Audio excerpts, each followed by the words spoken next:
Good morning students, नवीन उच्च माध्यमिक विद्यालय की ऑनलाइन क्लासेस में आपका हार्दिक स्वागत है। मैं नीरज जैन आपका स्वागत करता हूं। आज का वीडियो हमारा जो है वो एग्रीकल्चर स्टूडेंट्स के लिए है। तो देखिए, एग्रीकल्चर केमिस्ट्री जो टॉपिक चल रहा है उसमें आपको याद होगा कि पिछले लेक्चर में हम अपना एक चैप्टर पूरा कर चुके थे जिसका नाम था मृदा कोलॉइड। और उम्मीद है स्टूडेंट्स आप सब लोगों ने उसका नोट्स पूरे बना लिए होंगे, उसको पढ़ लिया होगा, समझ लिया होगा और उससे संबंधित कुछ क्वेश्चंस को भी सॉल्व किया होगा। तो स्टूडेंट्स, आज आपके लिए अगला चैप्टर मैं शुरू कर रहा हूं। चैप्टर का नाम है आयन विनिमय, आयन एक्सचेंज।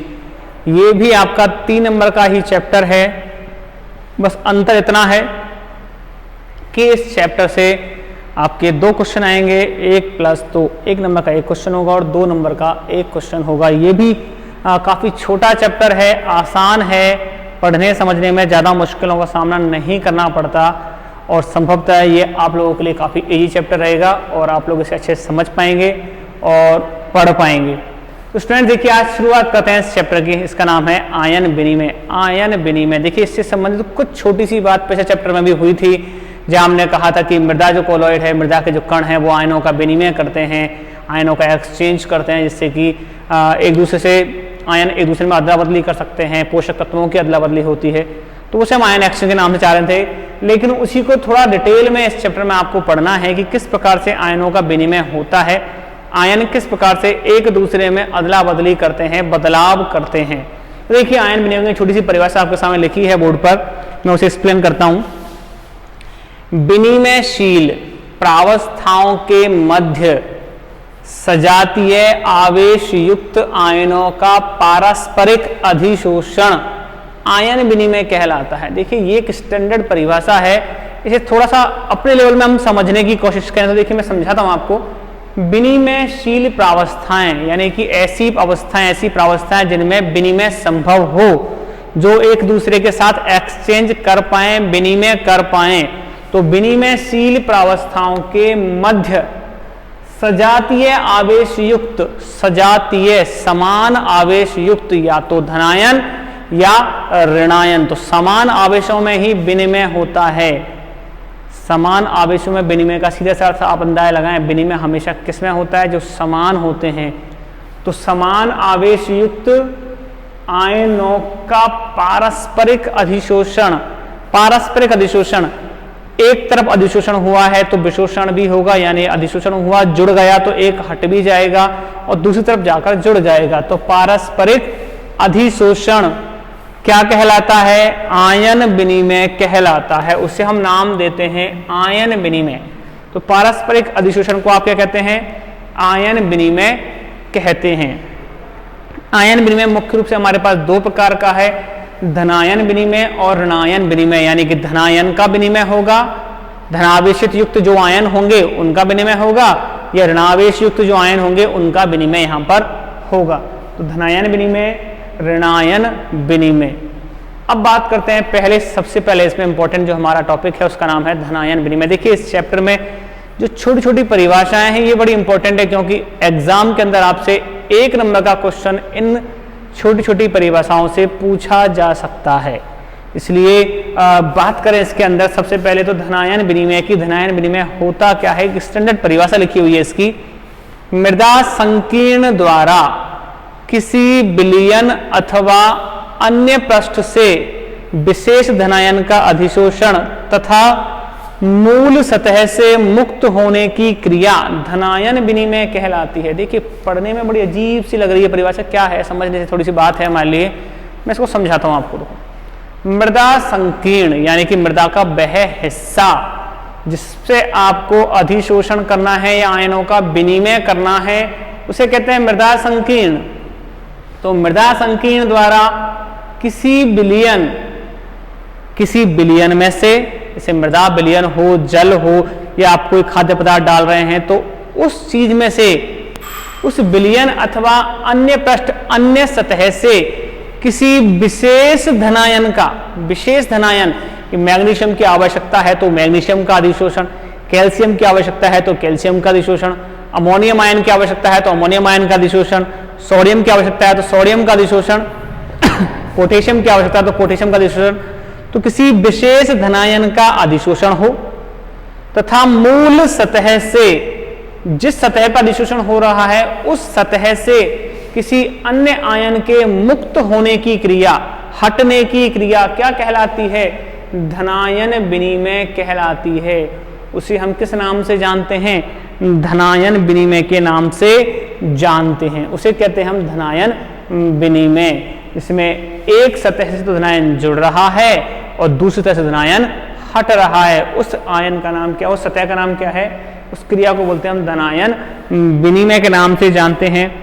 सामान्य रूप से जो मृदा होती है उसमें ह्यूमस होती है, ह्यूमस ऋणावेशित होती है, तो ऋणावेश होने के कारण वहां पर ऋणावेशों का भी आवागमन होता है, लेकिन धनावेशों का आकर्षण होता है और धनावेशों का आकर्षण होने का उनका अधिशोषण होता है। अधिशोषण के कारण सतह पर जाकर वो जुड़ जाते हैं। जैसे मैं एक छोटी सी रासायनिक अभिक्रिया के माध्यम से इसे आप समझाऊं तो देखिए Ca+2KCl अभिक्रिया में CaCl2 बन गया और 2K यहां से मुक्त हो गया। अब यहाँ एक सामान्य सी अभिक्रिया लिख रही है, मैं इसे थोड़ा सा बताऊं आपको। कैल्शियम जैसे मान लीजिए मृदा में उपस्थित है, कैल्शियम किसमें उपस्थित है? मृदा में उपस्थित है। तो मृदा में जब आप KCl यानी कि पोटेशियम क्लोराइड को मिलाते हैं, जब पौधे को कैल्शियम की आवश्यकता है, पोटेशियम की आवश्यकता है, तो उस अवस्था में जब हमने पोटेशियम क्लोराइड वहां पर मिलाया है तो ऐसा है कि पोटेशियम सीधा जुड़ेगा ही नहीं, वहां से उसे प्रतिस्थापन भी करना पड़ेगा, हटाना भी पड़ेगा। जैसे हम विनिमय कह रहे हैं कि एक जुड़ेगा दूसरा हटेगा, तो उस अवस्था में एक पोटेशियम जाकर जुड़ जाता है। यानी कि आप कह रहे हैं कि अगर मैं इस तरह से लिखूं, एक चित्र के माध्यम से थोड़ा समझाऊं इसे, तो यहां पर कैल्शियम आयन उपस्थित थे, कैल्शियम आयन उपस्थित है, यहाँ पर मान लीजिए 4 कैल्शियम आयन उपस्थित हैं, और जब आपने उसके साथ KCl जोड़ दिया है उस अवस्था में यहाँ पर जो पोटेशियम आयनों की संख्या है वो बढ़ जाएगी, क्योंकि एक कैल्शियम आयन को प्रतिस्थापित करने के लिए आपको 2 पोटेशियम आयनों की आवश्यकता है।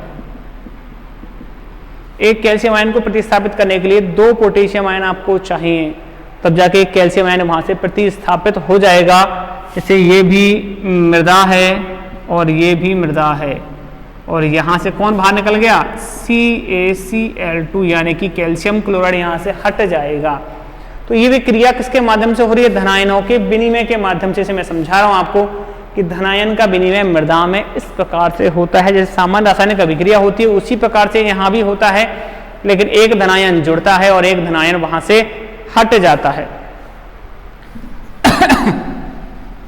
तो ये धनायनों का विनिमय यहाँ देखने को मिलता है। अब बात करें, देखिए धनायन विनिमय की क्रिया विधि बड़ी इंपॉर्टेंट है। मैंने कहा यहाँ से 1+2 नंबर के 2 क्वेश्चन आ सकते हैं 3 नंबर के चैप्टर के अंदर। तो 1 नंबर में सामान्य आपसे परिभाषा पूछ ली जाए, आयन विनिमय क्या है, धनायन विनिमय क्या है। लेकिन अगर 2 नंबर का क्वेश्चन यहाँ से पूछा जाएगा तो निश्चित रूप से आपसे पूछा जा सकता है धनायन विनिमय की क्रिया विधि को समझाइए कि धनायन विनिमय किस प्रकार होता है, क्या इसकी क्रिया विधि है। तो देखिए धनायन जो विनिमय है ये वैद्युत गतिकीय सिद्धांत, इलेक्ट्रोकाइनेटिक थ्योरी, वैद्युत गतिकीय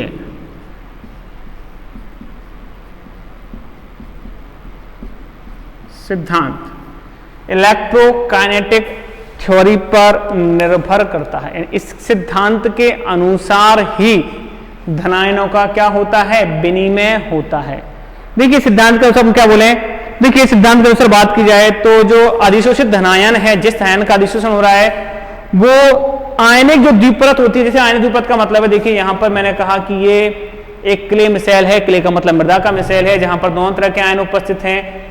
देखिए मैंने प्लस वाले आयनों से जो ब्लैक कलर से बना रखे हैं वो अलग हैं, और नीले रंग से बना रखे हैं वो अलग हैं। यानी कि इस धनायनिक द्विपरत से जब इसको जल में डाला जाता है, यानी कि मृदा जल इसके पास उपस्थित होता है, तो दोलन की क्रिया होती है। आप दोलन जानते हैं, हिलना, लहर आना, यानी जब दोलन की क्रिया होती है तो दोलन की क्रिया से कुछ धनायन इस क्ले सतह की ओर आना शुरू कर देते हैं, और जैसे ही कोई एक धनायन यहाँ जुड़ता है तो एक धनायन को यहाँ से हटा दिया जाता है। यानी काले कलर वाला धनायन जुड़ रहा है तो नीले वाला वहां से हट जाएगा, यानी कि एक धनायन जुड़ेगा और दूसरा धनायन वहां से हट जाएगा। ये दोलन के कारण होता है, हिलने के कारण ऐसा होता है, दोलन की क्रिया के माध्यम से ऐसा होता है।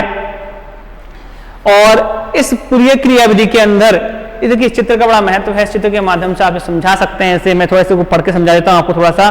देखिए सिद्धांत के अनुसार अधिशोषित धनायन जो आयनिक द्विपरत की बाहरी परत बनाते हैं, आयनिक द्विपरत की बाहरी परत यानी कि प्लस वाले, देखिए बात की थी हमने क्ले की, मिसाइल की, तो मिसाइल का जो अंदर वाला हिस्सा होता है वो द्विपरत ही है, अंदर वाला हिस्सा ऋणावेशित होता है और बाहर वाला हिस्सा धनावेशित होता है।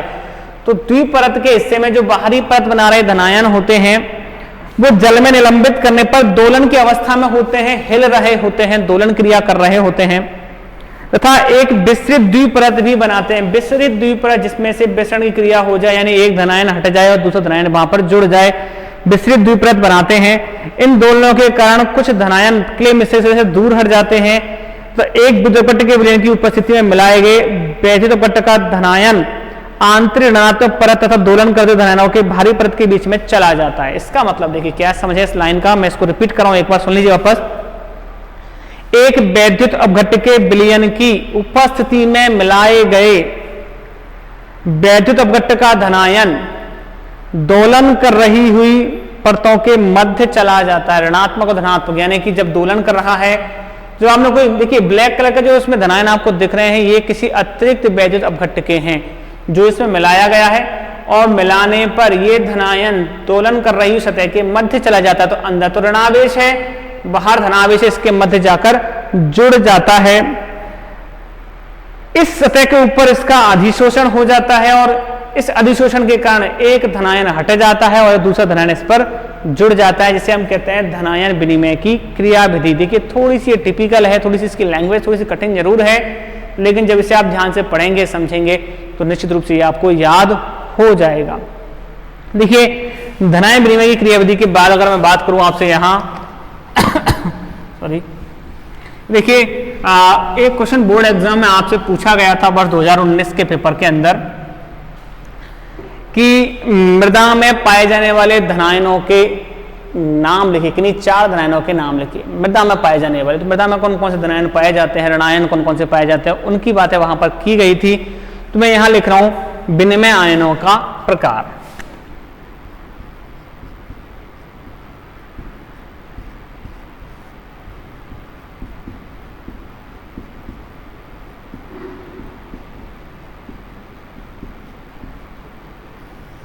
विनिमय आयनों के प्रकार की अगर बात की जाए तो मृदा में देखिए मुख्य रूप से दो प्रकार के आयन पाए जाते हैं। एक पाया जाता है धनायन, एक पाया जाता है ऋणायन। तो धनायन ऋणायनों की बात हम करें तो मृदा में मुख्य रूप से पाए जाने वाले धनायनों की बात मैं करूं तो मृदा में मुख्य रूप से पाए जाने वाले धनायन, मृदा में मुख्य रूप से पाए जाने वाले धनायन की बात की जाए हम कहते हैं पोटेशियम पाया जाता है, सोडियम पाया जाता है, मैग्नीशियम पाया जाता है, कैल्शियम पाया जाता है, अमोनियम पाया जाता है। ये सब पाए जाने वाले मृदा में धनायन है जिनकी मात्रा मृदा के अंदर पाई जाती है, लगातार मिलती है। और अत्यधिक अम्लीय होने पर, क्योंकि देखिए धनायन है, धनावेश है, तो अत्यधिक अम्लीय होने पर यहाँ पर एल्यूमिनियम हाइड्रोक्साइड AlOH का होल ट्वाइस प्लस, देखिए AlOH का होल थ्राइस होता है जनरली एल्यूमिनियम हाइड्रोक्साइड, लेकिन वहां पर एक OH की मात्रा कम होने पर एक धनावेश यहां पर बच जाता है, तो ये धनायन भी यहां पर पाया जा सकता है। सामान्य रूप से ये किसमें पाया जाएगा, अम्लीय मृदाओं में,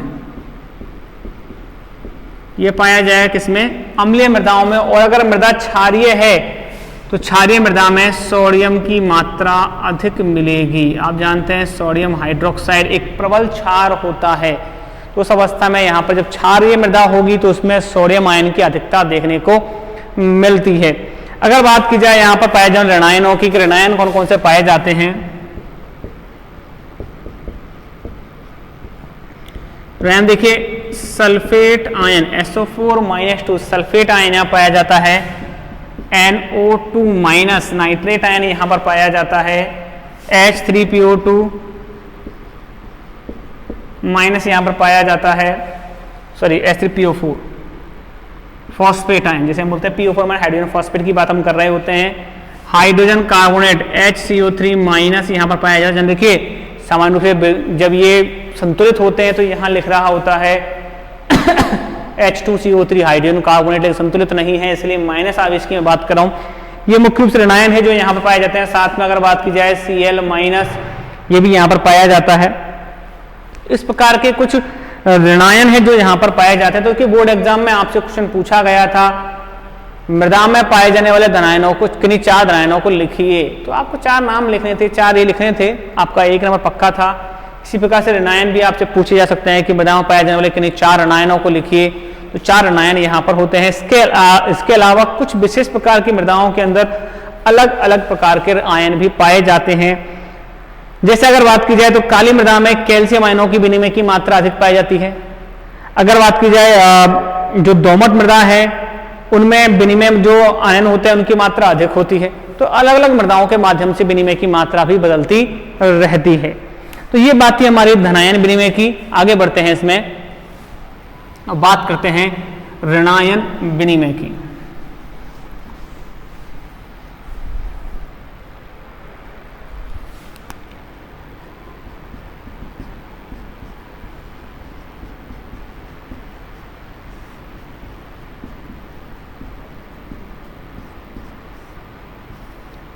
ऋणायन विनिमय, ऋणायनों का विनिमय किस प्रकार से आप कहते हैं?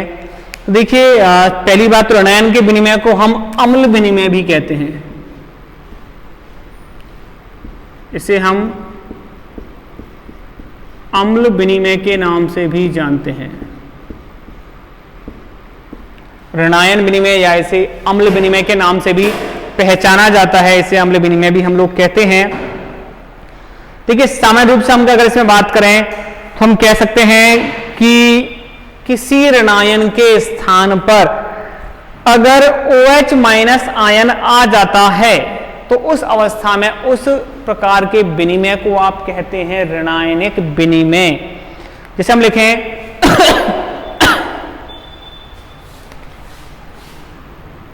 किसी ऋणायन के स्थान पर OH माइनस आयन के आने पर होने वाला विनिमय ऋणायन विनिमय कहलाता है। ऋणायन विनिमय कहलाता है।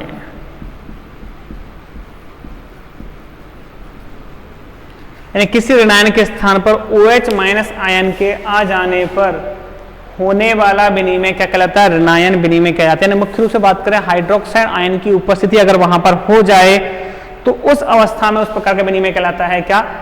ऋणायनिक विनिमय कहलाता है। अगर इसकी क्रियाविधि की बात की जाए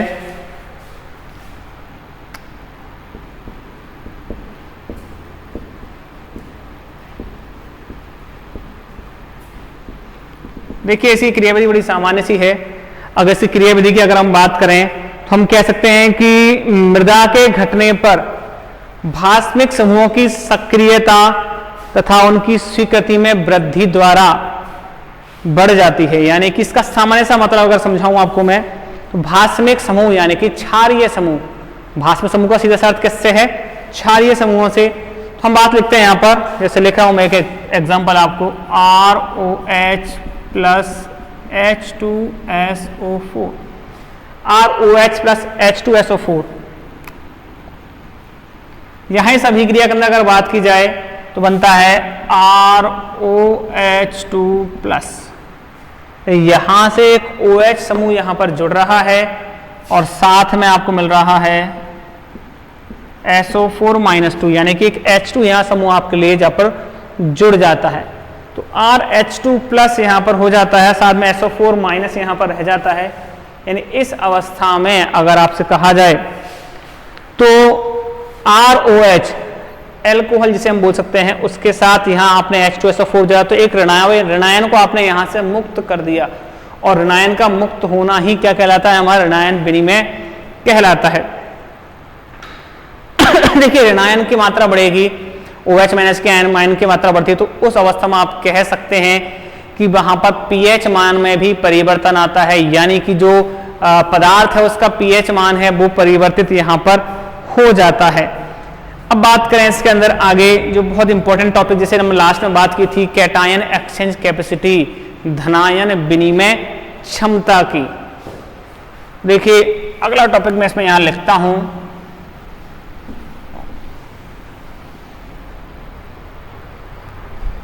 मृदा की धनायन विनिमय क्षमता।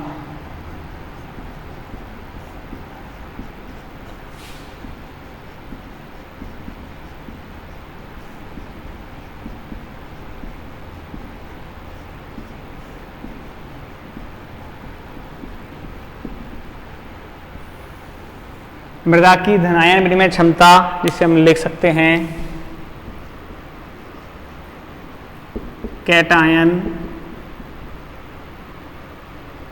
एक्सचेंज कैपेसिटी, CEC, इसे कैटायन एक्सचेंज कैपेसिटी या धनायन विनिमय क्षमता के नाम से भी हम लोग जानते हैं।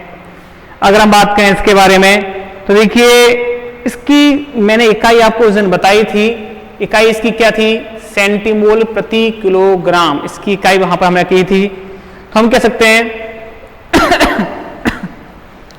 अगर इसकी परिभाषा को लिखा जाए तो लिखेंगे 1 किलोग्राम, देखिए 1 किलोग्राम शुष्क मृदा द्वारा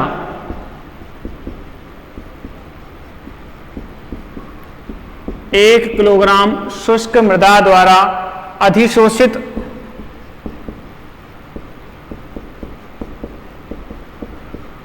अधिशोषित हाइड्रोजन आयनों,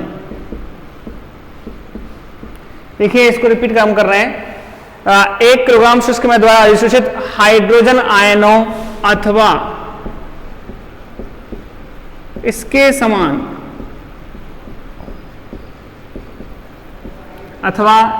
समान किसी अन्य धनायन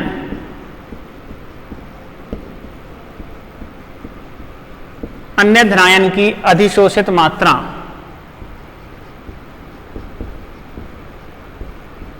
अन्य धनायन की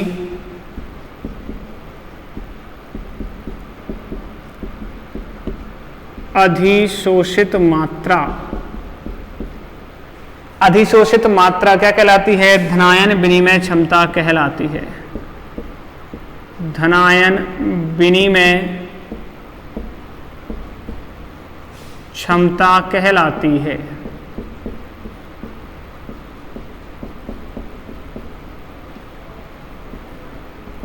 देखिए इस परिभाषा को रिपीट करें एक बार, 1 किलोग्राम शुष्क मृदा को, देखिए जब भी हम परिभाषा लिख रहे होते तो कोई स्टैंडर्ड मान लेकर चलते हैं, तो 1 किलोग्राम शुष्क मृदा द्वारा अधिशोषित हाइड्रोजन आयन, यानी कि अगर हाइड्रोजन आयन का अधिशोषण किया जाए तो हमने कहा अधिशोषित हाइड्रोजन आयन अथवा इसके समान अथवा उसी के समान मात्रा में किसी अन्य धनायन की अधिशोषित मात्रा कहलाती है धनायन विनिमय क्षमता कहलाती है, जिसे हम CEC कैटायन एक्सचेंज कैपेसिटी से प्रदर्शित करते हैं। और इसकी इकाई मैं यहां पर लिख देता हूं साथ में, इसकी इकाई होती है सेंटीमोल प्रति किलोग्राम, या ऐसे लिख सकते हैं आप सेंटीमोल प्रति किलोग्राम, ये इसकी इकाई है, सेंटीमोल प्रति किलोग्राम की इकाई इसके नाम से जाना जाता है, समझा जाता है। और अगर हम इसकी बात करें तो देखिए किसी भी मृदा के लिए अंतर्राष्ट्रीय मानक माना जाए ये, इसकी हम बात करें सेंटीमोल प्रति किलोग्राम, इसकी इकाई है, मृदा की धनायन विनिमय क्षमता के नाम से हम जानते हैं। तो देखिए स्टूडेंट्स आज के टॉपिक के अंदर हमने पढ़ा है, आज के टॉपिक में हम लोगों ने पढ़ा है इसे धनायन विनिमय क्षमता के रूप में, धनायन विनिमय क्षमता क्या होती है, या फिर हम बात करें तो धनायन विनिमय क्या होता है, धनायन एक्सचेंज क्या है, कैटायन एक्सचेंज कैपेसिटी किसे हम कहते हैं। तो देखिए उसी अनुसार इस बार बात की जाए आपके लिए तो देखिए आयन विनिमय की सबसे पहले बात करें हम, तो आयन विनिमय किस प्रकार से बात कर रहे हैं आप? आयन विनिमय के लिए हम बात की थी, विनिमयशील प्रावस्थाओं के मध्य सजातीय आवेश युक्त आयनों का पारस्परिक अधिशोषण आयन विनिमय कहलाता है। यानी कि विनिमयशील प्रावस्थाओं के मध्य, विनिमयशील प्रावस्थाएं किसे हम कह सकते हैं? विनिमयशील प्रावस्थाओं का हमारा सीधा सा मतलब है एक दूसरे में एक्सचेंज होने वाली प्रावस्थाएं, एक दूसरे में एक्सचेंज होने वाली जो प्रावस्थाएं उसकी हम अगर बात करें तो एक दूसरे में जो एक्सचेंज होने वाली प्रावस्थाएं हैं उनमें क्या परिवर्तन देखने को आपको मिल रहा है, उसकी हम बात अगर करें तो यहाँ एक दूसरे में परिवर्तित होने वाली जो पारस्परिक अधिशोषण की क्रिया है उसके अनुसार वहां पर जो विनिमय होता है उसे हम कहते हैं आयन विनिमय। उसी का नाम है हमारा आयन विनिमय, जिसे हम कहते हैं नंबर 1 धनायन विनिमय, नंबर 2 ऋणायन विनिमय। धनायन विनिमय और ऋणायन विनिमय दो हमारे हिस्से थे इसके। धनायन विनिमय की अगर बात की जाए तो धनायन विनिमय हम किसे बोल सकते हैं? धनायन विनिमय का हमारा सीधा सा मतलब एक ऐसा विनिमय इसमें एक धनायन दूसरे धनायन को वहां पर क्या करता है? विनिमय कर देता है, प्रतिस्थापित कर देता है, हटा देता है। अगर मैं इसकी सामान्य परिभाषा पे आऊं तो हमने कहा मृदा संकीर्ण द्वारा किसी विलयन अथवा विशेष सतह से, विशेष पृष्ठ से किसी विशेष धनायन का अधिशोषण हो तथा मूल सतह से किसी अन्य धनायन का हट जाना हो या मुक्त हो जाना हो, उसे हम कहते हैं धनायन विनिमय। और धनायन विनिमय के साथ साथ हमने वहां पर उसकी परिभाषा भी पढ़ी थी धनायन विनिमय की। धनायन विनिमय परिभाषा क्या होती है उसे हमने पढ़ा था कि धनायन विनिमय हम किसे कहते हैं। धनायन विनिमय की सीधी सी मतलब है हमारा कि धनायन विनिमय की जो क्रियाविधि थी उस क्रियाविधि के अनुसार अगर बात करें, धनायन विनिमय की क्रियाविधि में हमने बताया था कि दोलन होते हैं, दोनों के साथ एक दूसरे में परिवर्तन वहां पर होता है और परिवर्तन के माध्यम से जो एक धनायन है वो दूसरे धनायन में जाकर जुड़ जाता है। इसी प्रकार से ऋणायन विनिमय की बात करें, ऋणायन विनिमय हमने कहा था कि एक ऋणायन है वो दूसरे ऋणायन को वहां पर प्रतिस्थापित कर देता है, यानी कि एक OH- आयन वहां पर प्रतिस्थापित हो जाता है, जिसे ऋणायनिक विनिमय के नाम से हम जानते हैं। अगली हमने बात की थी धनायन विनिमय क्षमता की, जो हमने पिछले चैप्टर के अंदर भी बात की थी। हमने कहा 1 किलोग्राम शुष्क मृदा द्वारा अधिशोषित हाइड्रोजन आयनों अथवा इसके समान किसी अन्य धनायन का अधिशोषित मात्रा जो होती है वो धनायन विनिमय क्षमता कहलाती है, जिसे सेंटीमोल प्रति किलोग्राम इकाई के माध्यम से हम जानते हैं। तो स्टूडेंट्स आज के टॉपिक में इतना, लेकिन इसके साथ साथ कुछ क्वेश्चंस आपको मैं दे रहा हूं जिनकी बात आप करेंगे, थोड़ा सा उसे पढ़ेंगे समझेंगे। मैं यहाँ कुछ क्वेश्चंस आपको लिख देता हूं। जैसे क्वेश्चन नंबर 1 है आपके पास, धनायन विनिमय क्षमता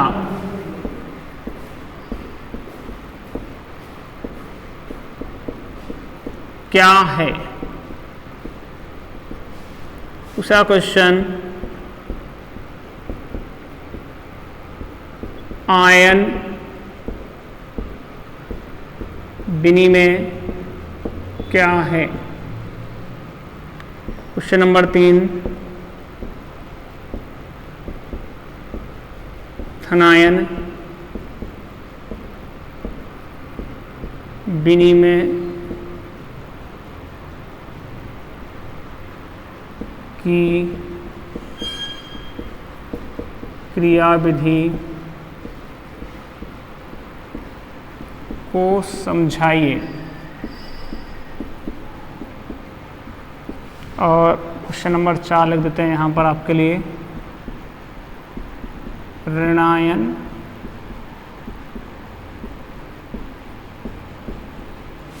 विनिमय को परिभाषित कीजिए। और क्वेश्चन नंबर 5, धनायन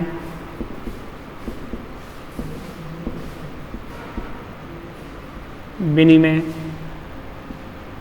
को परिभाषित कीजिए। स्टूडेंट्स आप लोगों के लिए ये 5 क्वेश्चन हैं जिन्हें आप पढ़ेंगे, समझेंगे और अपने नोट्स के अंदर लिख करने की तैयारी भी करेंगे। तो स्टूडेंट्स देखिए, ये कुछ क्वेश्चंस मैंने आप लोगों के लिए यहाँ लिख दिए हैं, आप इन्हें पढ़ेंगे, समझेंगे, नोट्स बनाएंगे अपने। और देखिए पिछला चैप्टर हम पूरा कर चुके हैं, 3 नंबर का टॉपिक हमारा पूरा हो चुका है। अब एक नया चैप्टर हम शुरू कर चुके हैं जो आयन विनिमय है, और इसके माध्यम से आप अपने नोट्स कंटिन्यू रखेंगे और अपनी पढ़ाई को भी कंटिन्यू रखेंगे। तो आज के वीडियो के लिए ही इतना ही, मिलते हैं नेक्स्ट वीडियो में।